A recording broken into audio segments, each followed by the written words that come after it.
Hello everyone, it's Jamal Thomas. Welcome to the Progressive Soapbox. Let's do a 420. This was a rough day. It was a crappy day. But really, I was in a bad headspace all day. I got an email from a subscriber, and I think he's a subscriber, I'm assuming he is. And it was a good email. And again, I was in somewhat of a dark place, and I responded in a very dark way. Now, my response was true. It was philosophical. It was dark. Thank you so much for participating in UNAC Summit. It was hard to see some of the discussions and see people still otherizing and the dysfunction. I guess joining the Galactic Federation is still on hold. Now, I'm stopping right there because that's the part I want to stop at. I don't want to give the whole letter. Now, okay, I have to say this part. If our fellow cosmic brothers and sisters are waiting to see if we get our act together, it's going to be a while. And we don't have much time. I agree. I completely, wholeheartedly agree with him. We are living in a model that is completely unsustainable. That any measurement, any honest measurement, whether you're talking about ecological damage or whether you're talking about economics, it's unsustainable. Doesn't matter. It's free for all. Everybody get the things they can get before everything burns down. Not realizing that those things have no worth when it all burns down. There's a real reality here. That real reality is being completely ignored for the sake of cash. We have this idea that market-based solutions should govern our lives. The market doesn't care about ecological damage. The market doesn't even care about human beings, only to the degree that human beings can make more capital. That should terrify you. That should absolutely terrify you. Meaning, your life is less important than their acquisition of profit. And are you telling me you don't see that if you're talking about healthcare, if you're talking about environmental stuff, meaning the stuff they pull out the ground and burn into the sky? Any area of your life, are you telling me that you don't see how cash is far more important than life? Look at the number of people we have on the streets. We're still having a debate on how many people we're going to leave uninsured for healthcare. Not how many people we're going to insure, how many people we're going to leave uninsured. We take that as normal debate. We live in a terrifying, monstrous world. And so if he's sending me this thing saying, yeah, man, we're not going to be part of the Galactic Federation, I'm already in some of a dark mood. You can kind of get where I'm coming from with my answer. Now, the funny part is his answer to me was fucking awesome because it was trying to be uplifting. Come on. I said, I've resigned to death. God damn it. When my camera is on, my computer runs slow, so it becomes a little bit tricky to use it. I've resigned to death. The species will die out, and the universe will become an ounce brighter as the darkness that infects this planet dies out and ceases to be a threat to the rest of the universe. This test of humanity is existence. Whether we continue or not, we cannot continue the way in which we are, which is the main and overwhelming point that most, with the exception of Chris Hedges, misses. Extinction would be preferable to exporting what we are to the galaxy. It's honest. It's true. It's just really fucking dark. I would read that again because when I read what I wrote, because he repeated it to me, and when I read it, I was like, oh man, that is dark. I've resigned to death. The species will die out and the universe will become an ounce brighter as the darkness that infects this planet dies out and ceases to be a threat to the rest of the universe. Linguistically, I fucking love that line. It's dark as all hell, but I like the line. The test of humanity is existence. Again, that's true. Whether humanity exceeds this, that's the test. If you blink out, you failed the test. Now, if you want to call that a test on some kind of cosmic scale, fair enough. But I would say that man justifies itself by being. That's it. His very act of being. If he ceases to be for something that he did, then man cannot meet the test. There is no God above that looks down on us and weeps. It just blinks out of existence. And that's not to say that there aren't alternative dimensions and all this other stuff, or there's this thing of spirit, or whatever this game space is. Fair enough. I'm just making the point that if we off ourselves, nobody cries. Nobody cries. whether we continue or not, we cannot continue the way in which we are, which is the main and overwhelming point that most, with the exception of Chris Hedges, misses. Chris Hedges is a dark and gloomy guy. I'm sorry, he just is. Love the guy to death. He is writing. It's dense as all hell. It's good. It's amazingly bright with clever insights. But it's a little dense. When you hear him speak, he talks like a preacher. But again, he's saying pretty damn good things. Now, that said, he's become dark. Like the last few times I've seen Chris Hedges, he's been somewhat of a dark and gloomy guy. Extinction would be preferable to exporting what we are to the galaxy. Would you honestly want to put this onto Mars? To the moon? Would you really want to have PepsiCo owning a planet? Owning a planetoid? Owning who comes and goes off of a particular moon space? Corporations essentially owning worlds. Is that what you want? For Renganar, all throughout the galaxy. It would be better that we die out than that happen. That's my point. And I'm not necessarily in that gloomy headspace, at least I don't think I am, but I still believe that's true. I still believe it's true. Now, he was giving me a lot of people to read on this, and I'm going to look at it because he gave a lot of information, and I agree with the information. I think I've probably even done videos on a lot of this stuff.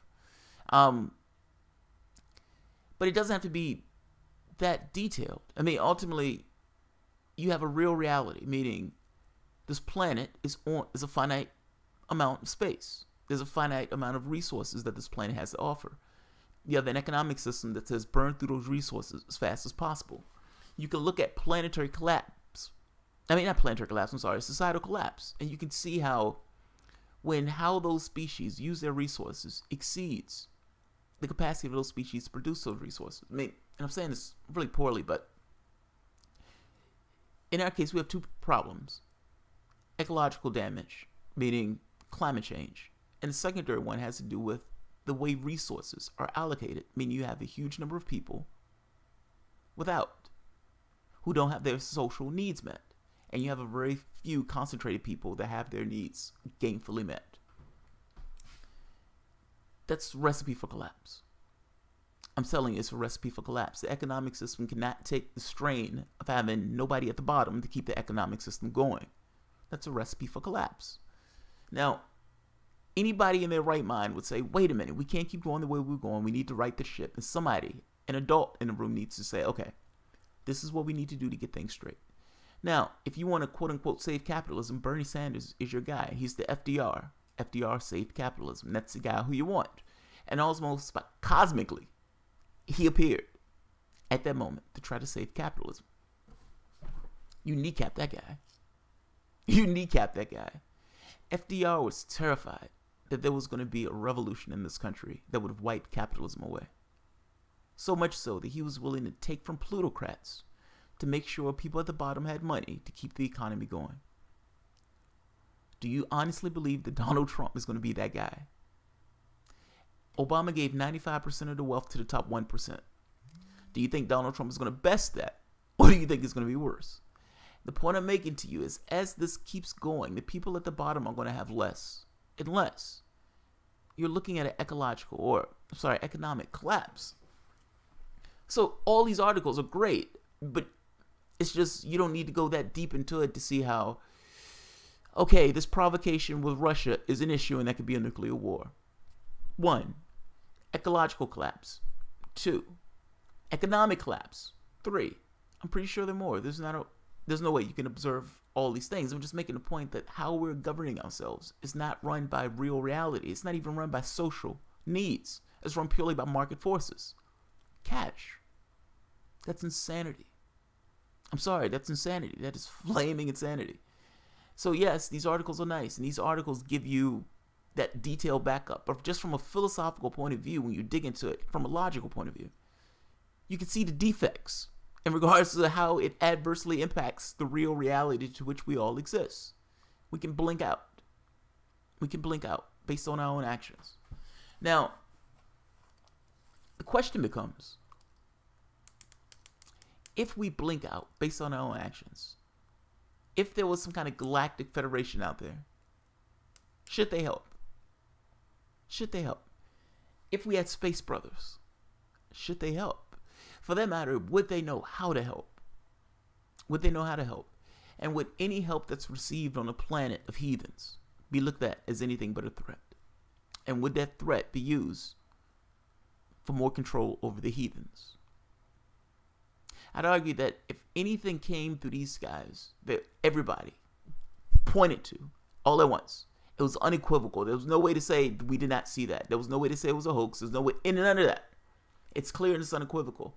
The militaries of the governments of around the world would probably form some kind of truce. And in forming some kind of truce, they would claim that that thing is a threat. We claim that countries are threats, even when countries are not threats. We do so for military advantage. Just because something comes through the sky, you believe that Donald Trump would all of a sudden become some other person. No, he would still be Donald Trump. The president of Russia would still be the president of Russia. The president of those other countries. Do you believe politics in other countries are somehow less slimy? They may be a little bit, but it's still slimy. Look at what they did to Corbyn. The point I'm making to you is the governments around the world and the people around the world are ill-equipped to deal with that situation. Completely ill-equipped.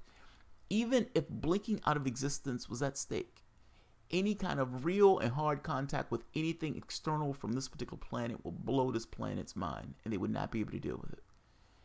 We can't deal with immigration from people from other countries into other countries, meaning people fleeing from Syria. The fact that people need to flee from Syria in the first place is somewhat of an issue. The fact that the United States can go into any country and murder civilians and nobody says anything is an issue. The fact that if an African dictator did the exact same thing and murdered 1 million people, they would drag his ass in front of The Hague. I'm making the point that we're ill-equipped. We're ill-prepared. We're children. In regards to the species standpoint, I have to be honest. I find it amazing that we allow people to live in poverty. Honestly do. I find it amazing that we think it's perfectly okay to put people in situations where they are perpetually in fear of not having their resources met. And you tell these people that, hey, this is the best way to be. It's good that you are in that level of lack. It's good that you're in that level of doubt, that your scarcity is always at stake. It's good for you. That's the capitalistic society, net capitalistic society. Your fear of not having your needs met is the thing that propels the society forward. And that's a good thing. Are you telling me that you can't think of a way to arrange yourself in any other way that depends on your vulgar compulsion of need? Meaning, you need water, food. You need these things. You need shelter. You need clothing. You need these things. You have social needs. These are real needs. But are you telling me we can't find a way to have those needs met in a way that doesn't depend on abusing your frailties to do it? Meaning, if you're born into this world, you're going to be taken care of. That just seems to be more sane stance. Now, understand what I'm saying. I'm not saying how that takes place. I'm saying that's a sane stance. And I'm saying it's a sane stance because you should form your policy around that objective, not the other way around. You're not going to have a market-based solution that gets you to that point. You have a human-based solution that gets you to that point. There's a drastic difference in those things. I'm saying conforming your society around people and coming up with logistics, ways of creating compulsions in that particular society to get people to do work that doesn't depend on this thing of you're not going to have your needs met if you don't do X. I'm saying that's a better world. I'm saying if you're talking about a world that has in any way looking for this idea of a space brother, that world needs to be in place before you do anything looking outside of yourself. Because I'm telling you, even if there is something out there, there's no way they would make contact under these conditions. There's no way. We got hit on 9/11. At no point was there soul searching into trying to understand why we got hit, why people were pissed, why they retaliated. Off the table. Completely off the table. Instead, it's, I'm angry and I'm going to blow some shit up. I don't care if it's the wrong place. I am going to blow some shit up. Nobody put that man in prison. The next president that took over made the decision to continue with the prior policies and continued this policy of quote unquote mowing the lawn. We're going to murder the kids. We're going to murder anybody who's 16 years older. It's fair game. 90% of the people we're going to kill are going to be civilians.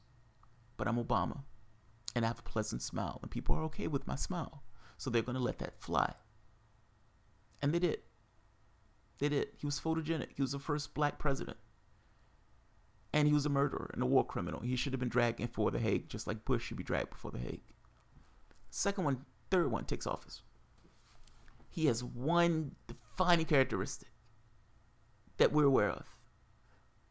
He wasn't a murderer. Because the other two presidents couldn't say that much. Within the first few hours or days, 100 people, innocent, had died under his watch. An airstrike in Mosul. And I could be wrong on a few days, I'm sorry. But within the first few months, that wasn't true anymore. He was a murderer. He was a murderer, just like the other two. No constitutional authority to do any of this behavior. None. No international authority. Now, the point I'm getting at is any civilization that is external to us would have to take into account what would the people on that planet do if they make contact. Now, I consider myself an open guy. I do. All this idea of mysticism, spirituality, all this stuff. I deal with this stuff from a perspective of I don't know. That allows me to investigate this stuff with somewhat of a clear lens that people who are just adamant to be skeptics don't necessarily have. And I investigate. I want to know. Yes, it scares the shit out of me sometimes, but I want to know. If there is any gimmick, if there is any trick, if there is anything I can come across that I can try to evaluate in a scientific way of, does this work and can it be reproduced? Even if it's just to me. Even if it's just to me being able to reproduce the results of that particular experiment. Fair enough. I'm okay with that. I'm okay with being set in my own experience. Now, so when I come across something that says they can do something, I say, okay, I want to know. Let's try it. Let's figure it out. So I mentioned the meditation thing, the spirit guide thing. Put it this way, there was something there. There was something that stayed and continued. I have no idea what it is. It could be some figment of my imagination. It could be some aspect of myself. But certainly doing that made contact with something. Again, and I have no idea what it is. But I don't need to know what it is. I don't need to know. Yes, I want to know. I'm infinitely curious. But I realize that there's no way for me to know. There's no way for me to know. It is easy for human beings to be deceived in a sense. You're in a different state of existence. You're functioning in a different domain. This is almost like a dream state to you. And in that domain, how on earth are you going to tell what's true? We can't even tell what's true in our physical matter reality. So yes, I always keep this level of ambiguity associated with anything that happens. But in this case, we're talking about aliens, not spiritual stuff. None of that woo-woo stuff. We're talking about physical matter reality, aliens, and ships. Now, there are other theories on what this could be. That would be a good 420 in and of itself. But there are other theories on what this phenomenon could be that people consider alien interaction. But I consider myself an open guy. Meaning, my feeling was, if I met a space brother, I'd be okay with it. I'd hug that space brother. I don't care how he looked. Get over here. You're my goddamn space brother. That's how I thought I would be. Now, the question becomes, from the space brother's perspective, how are they going to interact with you? Are they going to meet you at Starbucks? How are they going to interact with you? If you're open to contact, how are they going to contact you? Is it going to be like this gentleman being dragged to a ship? What is it going to be like? Now, I've had a dream state with this. And in having a dream state with this, I have to be honest, it freaked me the fuck out. I got to be honest. And me saying freak me the fuck out, I woke ashamed that I was that terrified. Because look, I was terrified. I'd never been that terrified in my life. But by the same token, I realized, even from that dream state, what it would entail to deal with something like that. It's just, I mean, you're in a situation where you feel frozen, can't go anywhere, can't do anything, and something is coming downstairs. What do you do? At which point do you freak out when you can't move and something is coming downstairs and you don't know what that is, something is? Like, there's a level of fear associated with it. At the same token, from the perspective of somebody who's doing something like that, and I'm just talking about the traditional UFO abduction literature, you can imagine that if there was contact, they would be doing so in a way that would try to ensure their own safety. Now, here's another thing. We assume that contact is always physical. What if it's not? What if the out-of-body experience is some kind of conduit between those two things? Meaning, what if the manipulation, if such existed, of a space brother went beyond just physical matter reality contact? I think that's interesting. Now, and granted, all this is leaps and leaps and leaps. I'm just making this point of, if Space Brother existed and Space Brother wanted to contact you, how would Space Brother do it? And would you be able to deal with the way the contact took place? That's a fair question, right? If I'm saying I'm going to hug Space Brother and I'm terrified, and I consider myself to be one of the most open hippie people that you would come across in this regard, what does it mean for everyone else? What does it mean for everyone else? Now, yes, it was a dream state, but yes, I was me. This was me not realizing where I was, like me thinking I was wide awake. So I'm making this point that it wasn't a situation where I was some kind of remote character. No, I wasn't a remote character. I was scared shitless. Space Brother, you have no idea how they're going to look. You have no idea how they're going to act. You have no idea what their customs are. You're assuming that they're going to conform to your way of thinking. Why would they do that? They have no reason to do that. Their civilizations will be more advanced. Their communications or interactions with each other will be more advanced. That's assuming you have the Space Brother thing. I'm saying brothers, meaning more. And again, I'm making this case. I know this is a leap of logic, but this is a 420 episode. The point is leaps of logic. If Space Brother existed, how the hell would Space Brother help if we were going to off ourselves? And I'm making this case that there is no physical way that they could intrude in our space, intrude in our existence, that would help. There's no way. Think of a way. Give me a way. Write it below. Like, at least not in a physical matter reality way. If reality does have these layers, and the reality does have this thing where you have multiple dimensions and everything else, then maybe in those spheres, well, we can't necessarily perceive it, but man, if anything breaks through those clouds and hovers over DC, hovers over Britain, hovers over one of the major centers, either in China, Russia, wherever else, all hell would break loose on this planet. I'm just saying, I have no faith in humanity to deal with a situation like that. So yes, the person who wrote it is right. Space Brothers would have to wait. But I am also right that whether or not we exist doesn't matter one iota. It doesn't. I know you believe that the human things that you value and everything else have value. They only have value to you. If you blink out, that value goes away. Inherently, nothing has value. Everything just is. If this planet goes away, it would just be. There's no value. Particularly not for when there's nobody to mourn you. If we have Space Brothers out there, and those Space Brothers want to do something about it, they would have to intrude in almost a militaristic fashion. That's the only way it would take on. And at that point, you're talking about a war with intergalactic species, which we would immensely lose. And then you're talking about them occupying our soil. This is what I'm saying. There's no way around the situation. Humanity needs to solve its own issues. If humanity can't solve its own issues and humanity blinks out of existence, humanity deserved it. It deserved it. Now you may say, well, wait a minute. My Aunt Josephine is a nice woman and that she would have never. But your Aunt Josephine stood by and let it happen. If Aunt Josephine has a stake in this, meaning if something happens to the planet, something happens to her, then she, by definition, has a stake in what happens to this planet. Then she should have did something. That's all I'm saying. Whether it was opening her mouth, whether it was going somewhere to vote, whether it was putting up candidates, whether it was starting a movement, I don't care what it is. Whether it was even just being aware that the situation existed. Yes, you have a choice in this matter. Yes, these things are our responsibilities, whether you believe it or not. And yes, if we blink out of existence, it will be each and every one of our individual faults. And guess what? There will be nobody around to say who's to blame. So I'll leave it at that. Yes, what I said was immensely dark, but what I said was immensely right. And I still, right now, feel the same way. If we're stupid enough to blink out, I get sick of the way things are. Honestly, I do. what is your potential as a human being? What is your potential as a human being? Meaning, say for the moment, pose the hypothetical. You had a society that for the most part, at the age of 35, you were retired.